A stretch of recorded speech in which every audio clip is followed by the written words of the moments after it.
DE365, Dead and Hip Hop 365. You know what it is, man. It's your boy FIFO 24/7 here with Mr. Kenneth B. Ends. And back at it, we got Spike Lou. What up, though? What it do, man? Happy to be here. Today we're doing Boosie Badass in the house too. Boosie and the Beast. Since we had Spike Lou from the On Deck TV podcast, from multiple other, even in the Dead End verse, you know what I'm saying? He's on multiple things. We start with the grading system first. So if you're not familiar, hold on, let me pull it up. We start with features, we start with the production, we start with the rapping, and then we end with the overall. Where do you give it? So not too many features on here. All he had was Hurricane Chris. So how do you feel? Is crazy? Yeah. How do you feel about the Hurricane Chris feature on here? What would you rate it? A to B? It was a F to A to F. It was a B. Because one, like I said, it was crazy. I'm not sure when the last time Hurricane Chris was around. So I was surprised to see this. However, I never really remembered him being able to get in his like rapping bag. I always just remember him for Hey Baby. Because he was a one-hit wonder. Like yeah. But apparently he can rap. Like there are other songs out there with him like getting in his flow bag. I won't say lyrical. I'll say flow. 100%. He got a nice flow. He just never was able to outrun one-hit wonder title. I wasn't as mad as this when I listened to it as I thought I would be when I read it. I'll say that. Okay. So you give Hurricane Chris's feature a B. B. Yeah. What'd you give it, Ken? C, because I don't even remember that shit. Yeah. That's how it is, Ken. I remember being a little above average. Yeah, I give it a C plus, B minus. I feel like how they used them in it was cool. But it was a forgettable type of verse, Ken. It wasn't something that would last the test of time, but it is what it is. The production on this, what do you give it, Spike?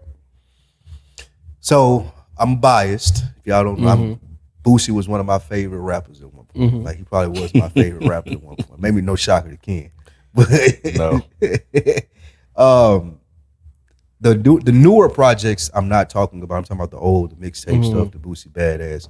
Some of these songs reminded me of that. It was almost like he had gotten in a pocket where he was just too old to be rapping. It didn't sound right. He was doing the wrong things. This one, I felt like he was able to get back on some subject matter and have some topics that were interesting. You asked about the production, though, right? Production. It reminded me of some of the old mixtape stuff, some of the production. A to F. What do you rate it? B? Yep. Ken, what about you? C. Okay, you're being disrespectful right now, Ken. I give the production a B as well. I thought it was extremely solid. I feel like the production was the standout of this thing because it felt like I agree with you, Spike. It brought him back, but it didn't feel like early 2000s. It was a modern version of that style of rap, and I feel Boosie felt comfortable in that style of rap. So that goes to our next category, the rapping. What would you give the rapping overall? It's a C. It's still kind of clunky since it post jail Boosie. Subject matter, it's like he was trying to turn his Instagram rants into a song on one of them. Scroll down. Yeah, that did not work. But yeah, I would give it was average. It wasn't bad. It wasn't great. Yeah, but it was better than I expected. So it was average. I want to touch real quick since you went there with scroll down. I thought it was an interesting concept. Because I listened to it in the car and I was like, damn, you know what? This nigga is giving me like an update of his timeline. I thought that was interesting. I haven't heard nobody do that. Now, I'm not going to say it's like the greatest fucking concept in the world. Right. But, it is what it is. He could have performed it a little bit better. The idea is not bad, like you said. Yeah. What about you, Ken? What do you give the rapping? C. Okay. I could accept that grade. Because I'm giving it a C plus. Because I agree with Spike again, where it's not horrible. It's in Boosie's pocket, but Boosie himself didn't do anything special. It was like, yeah, you passed the class, homie. Yes. You know what I'm saying? Like you did what you normally do. So I'll give you this 2.2 GPA, 2.5 GPA. You got enough to get you out good. of it. You know what I'm saying? The overall, I'm gonna give it a C plus. You know what I'm saying? Not the special Ken, but it was cool. It was. I don't know how much replay value it has for me, but also that's a little bit of a biased take, only because I'm not the biggest Boosie guy. But I thought it was an okay listen. C minus. C minus. What do you give it, Spike? C, because I was just looking for it, if I saved anything, added to a playlist, and I didn't. It's like you said, it didn't have a lot of replay value, so it was average. Yeah. I like listening to this, my wife was in the car with me, and the first thing she mentioned was the production. Like she fucked with the production, but she was like, Yeah, Boosie, you know what I'm saying? Yeah. But I do give him props. I give him an A for effort in the subject matter, the content matter. You could tell that he's rapping more from a grown place, and also you could tell he's reminiscent of the things that he has contributed to hip hop. When he was talking about, all of that spelling out shit, who that started with me. Yep. You know what I'm saying? Stuff like that. So I thought it was cool. I thought it was a cool project. I don't listen to many Boosie projects in like as a whole. Boosie's a dude I fuck with. Right. Single here, this, that, and the third. I'll skim through a project, but to sit down and listen to a whole Boosie project, first time in a very long time that I have done that. I mean, I'm glad Boosie's still out here managing to have a career in this. Content was, sound a little bit more mature. I agree with you guys there. But at times, it's like, bro, it might be time to hang it up. It might be time to hang it up. But I ain't gonna, but at the same time, like, this is what he does. And it almost feel like he even mentioned that on one of these songs. But the one that caught me that I thought was interesting, it wasn't Businessman, and he called his cousin out. That was some crazy shit. I liked it. Yeah, I did too. It was the one where, and maybe maybe it's Stripes, where he was talking about all that stuff you see out there. That's me. Like I'm the one that created that shit. So I did like that. He's like, yo, like y'all got to give me my flowers. I like that. I would have said that about top 5. I love that intro, the audacity that he had. Yeah. He was like, y'all got to realize. If you from the hood, you don't put me in your top 5. You got to realize. He's like, I raised people, and that's I do literally know people who like what he's talking about. That he raised them, and you talking about from 99 to 2000 to 2010. So yeah, I could see him that many decades being that impactful, being like, y'all got to put some respect on my name. Yeah. So I did like the audacity of that song. Yeah. See, and I know we were talking off camera with the whole J. Cole, Kendrick thing. It's like if you're rapping, that's how you should feel. This is a sport. Exactly. This because is a sport, let's bro. be honest, nobody's gonna have Boosie in their top 5, but he's coming out here saying you should, and this is why. Gucci Man has said that before. He like, Gucci bro, I'm said it better too. than Jay-Z. Yep. And people may laugh, but nigga, I'm supposed to feel like Yeah. And there's a lot of people in Atlanta that I know that felt that way too. Yes. That we used to have, before we even had a platform, was saying shit like that. Gucci, yeah, I've heard. But it is what it is. I think Ken, at the end of the day, man, it's a solid project. But I feel like you to a degree. I don't know if Boosie's audience is here for the music. I think people love Boosie as the character on social media. You think so? I don't know, man. I think Boosie still. I'm, kind of going off what Spike said. I think he still has his diehard fans. I don't think this music here. It may be bad and forgettable and low replay value for me, but I'm not a diehard Boosie fan. No. So I think the reason why Boosie's even still relevant is obviously he has a core fan base. But I just think that what fuels his popularity is no longer music. I think it's his social media.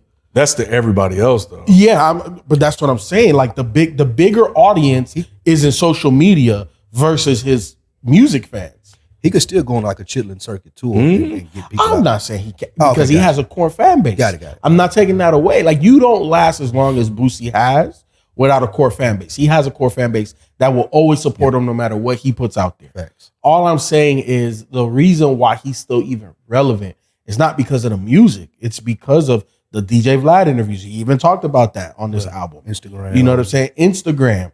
All of those things that he does outside of the music, I think it's bigger than the music at this point, which is not necessarily a bad thing. I think that when you are in the game for as long as he has been, and you're not necessarily considered one of the GOATs, you know what I'm saying, per se, in whatever category or subcategory of hip hop that you want to talk about, it is the reason why you still maintain popularity is because of the things that you do outside of the music. Hey, Boosie was one of those guys, man. But I think to illustrate my point, I remember when Ice Cube was putting out mediocre work, and I was like, bro, it's over. And not in those exact terms, but you could hear the slippage. It was like, oh no, this ain't as good as it used to be.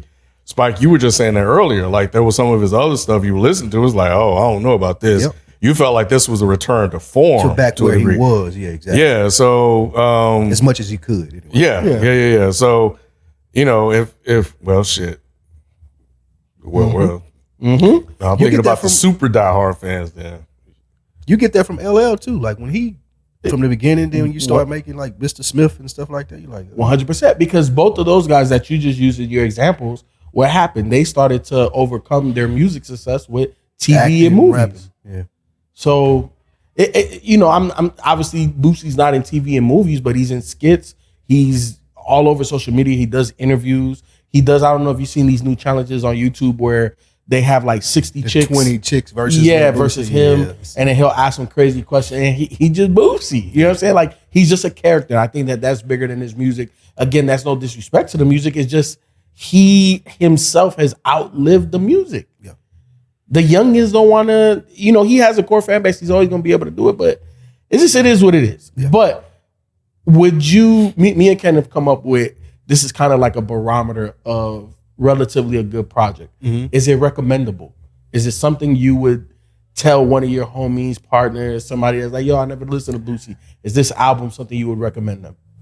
It's ironic that you say that because not to no one that never listened. However, friends of mine that we came up listening to Boosie together, and I know they haven't checked this out. I text them the songs and I was like, oh, he may be some old Boosie right here. Like you need to listen to this. So I did do that. I sent her about 4 or 5 texts on that. Yeah. Okay. Okay. It's just replay value as a whole is a little low. No, not the whole thing. Yeah. But right, like cool. top 5, I think that's what I sent him, and another one where he's talking about the business with Blue and stuff like that. Yeah, it's not a bad project. Anybody listening to this? I'm not sending this to anybody. I don't disagree, Ken. I'm not saying this is me. That's a great barometer though, because I think everything that you've had me that I've sit in on. There's at least a song where I'm like, nah, I don't think nobody may know about this. Y'all should check this out. So yeah, I did. That is a really good barometer. Oh, I think he only had one producer. I think it was Jet the Beast. It looks like.